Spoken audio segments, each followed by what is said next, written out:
Hello, everyone. Today we're going to look at a pair of clips from the White Privilege Symposium by the Bay, which took place in mid-November of 2016, but these clips have only recently been posted to YouTube. Specifically, these two clips feature Adam Mansbach, an author probably most famous for his children's book for adults, Go the Fuck to Sleep. Mr. Mansbach will be variously speaking about white privilege, fairness, FEMA, and skeptical inquiry. With all of that as preamble, let's begin. For white people, like when white people come to the table and address racism, address white supremacy, we centralize ourselves. Like we make it all about us. Do you mean the mainstream claim that only white people can be racist? That racism is a system devised by white people? That all white people are inherently racist? Is that what you mean by centralize? Or might it be that some unfortunate people are merely internalizing such accusations in an attempt to confess and cleanse themselves of their alleged original sin? We indulge in this guilt. We do a lot of navel gazing. We feel real good about ourselves that we're even having that discussion. And it's asinine. I am often told that it is necessary to have such conversations in order to confront racism, that white people need to acknowledge the problem they're contributing to before they can do something about it. But you are saying that if a white person feels as though they are unburdening themselves by taking part in such a process, it's asinine. Okay, then what is the correct thing to do? But more asinine would be a bunch of white people celebrating black love or black beauty. That would get on your nerves probably even quicker. So, what is more asinine than a white person feeling positive about confronting racism is a white person celebrating black love or black beauty. A white person engaging in the admiration of black people, that's super asinine. Got it. So I think it's a question of like audience and goals. I think that if you can get white people to the table to even articulate anything about white supremacy, there's an opportunity there. If you can get white people to the table to articulate white supremacy, you want white people to express white supremacy? Okay. And there's an opportunity there. An opportunity for what? And the next question is, how do you get them past self-satisfaction over talking about this and get them to ally themselves in a significant way with the cause, do any kind of on the ground work, do anything other than feel satisfied that they have jumped the fence in their own impressions in terms of privilege and are no longer part of the problem, but now part of the solution. What solution? They don't know. They don't really care. They just know that they like bought a fucking Talib Kweli CD and now they're like, it's all good, you know? Okay, so if a white person capitulates to your accusations of their inherent contribution to racism and white supremacy, and if they then also go to the effort to support or ally themselves with groups or movements that align with your ideology, and if they then take pride in those efforts, then they're just posers? Are you saying the only honest white person is a perpetually ashamed white person? Huh. You know, our speaker doesn't seem particularly ashamed of himself.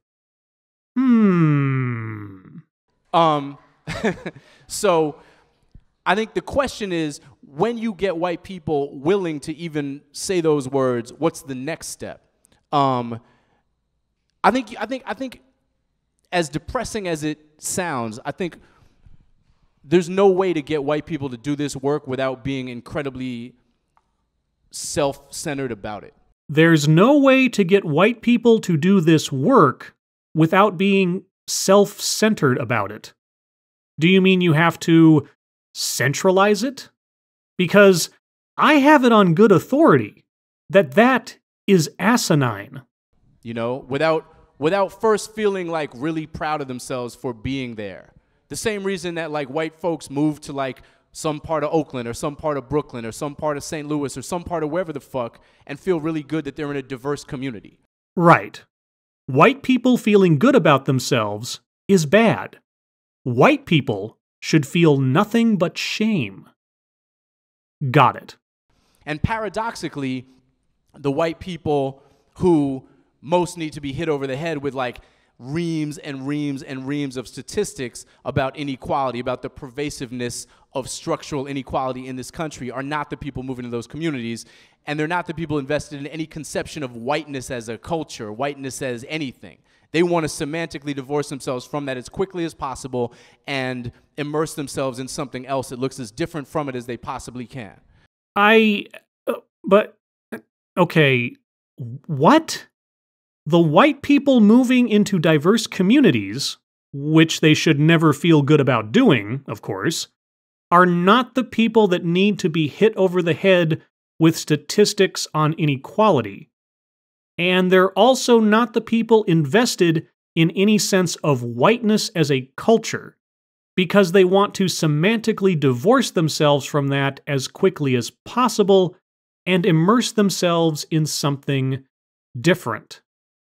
Okay, so if white people move to diverse communities, i.e. areas that are relatively racially mixed, they should take no pride in that choice. However, at least they're making an effort to reject whiteness as a culture, both physically and semantically, so they don't need inequality preached to them. I guess I got it? But you've got to, I think, indulge them for a minute, let them feel proud of themselves, and then be like, all right, like, now that shit is over. Now, like, what are you going to do?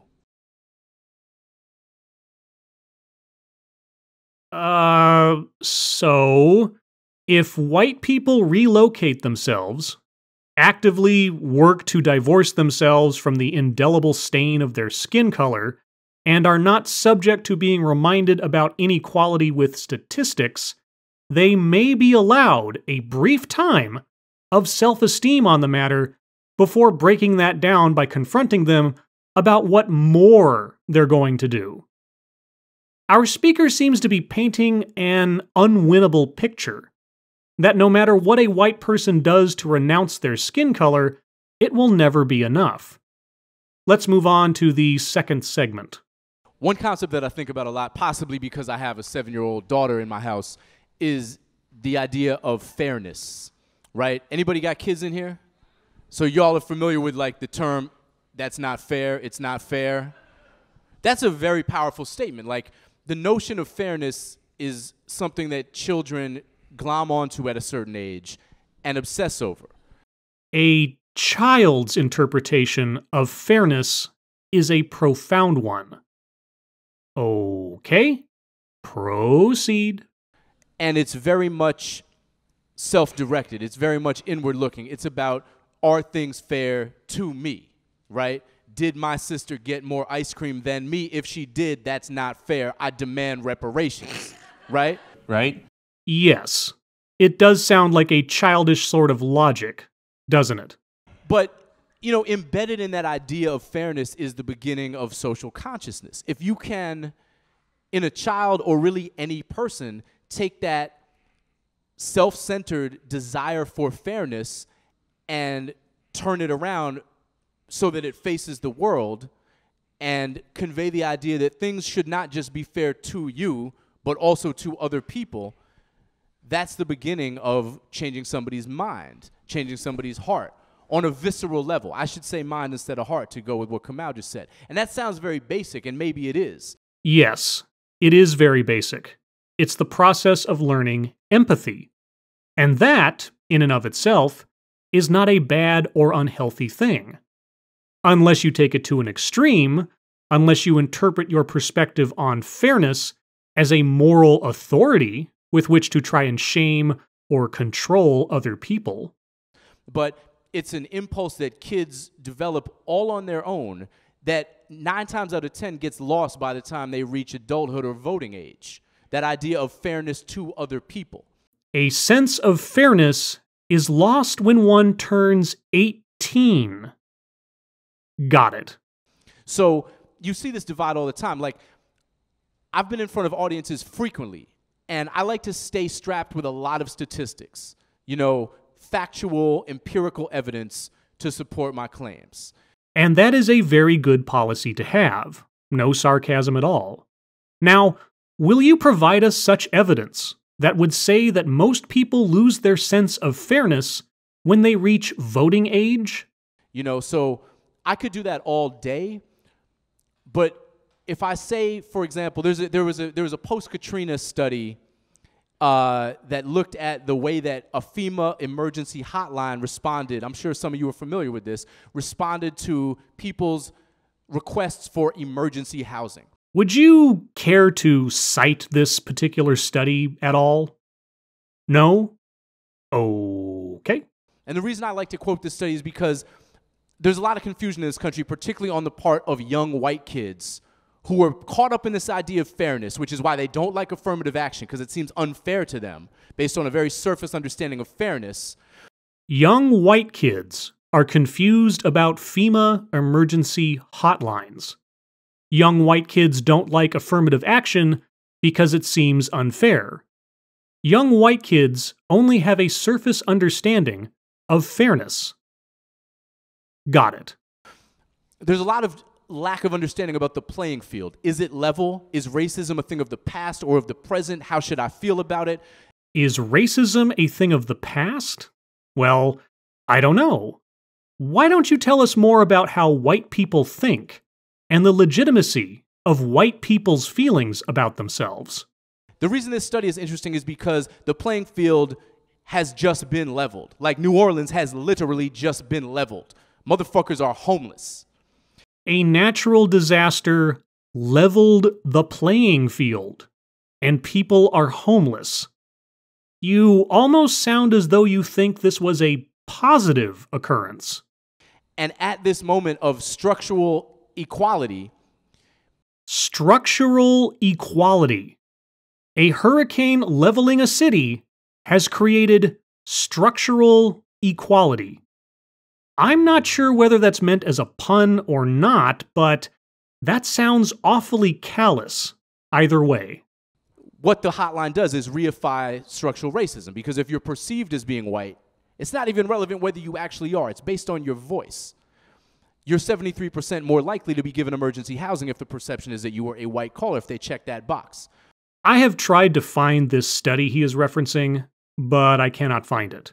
Now, maybe it exists somewhere, but without some sort of citation, I can only doubt its accuracy.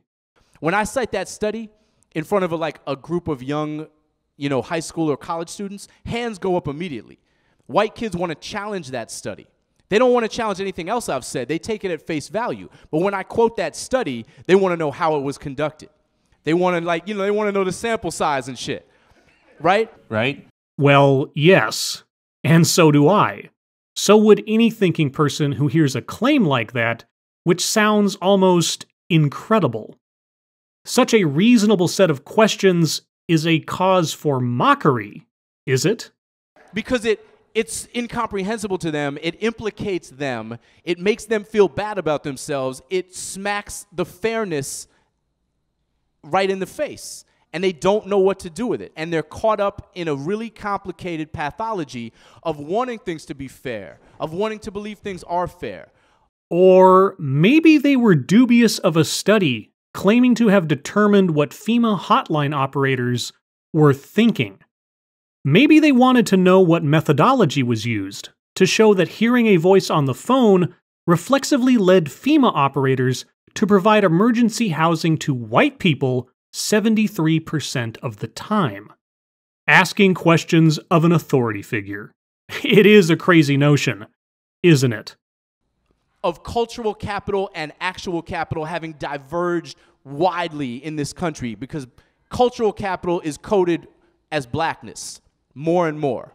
This is the first time in my entire life that I have ever heard someone use the phrase cultural capital and then go on to describe that as being coded as blackness.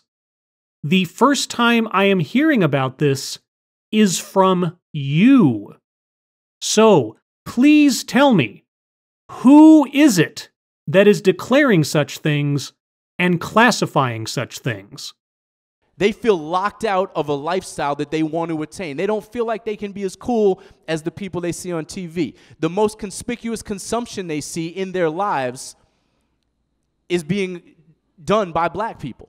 Like, that's who's got the flashiest shit. That's who's in the videos. That's who's doing all the shit that they aspire to. But they don't understand that cultural capital has nothing to do with hard capital. That rates of inheritance and wealth and poverty have not changed significantly in a generation, or if they have, they're going backward.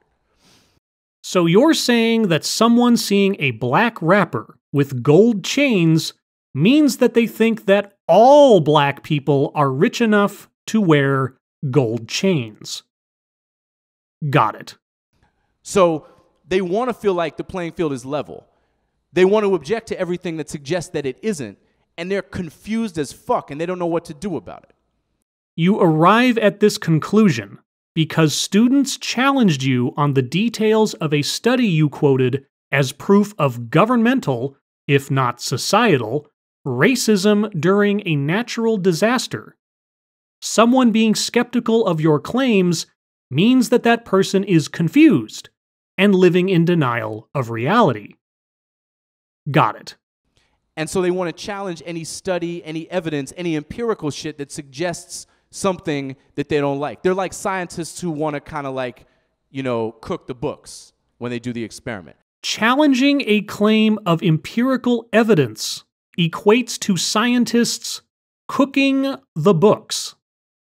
This keeps getting better and better.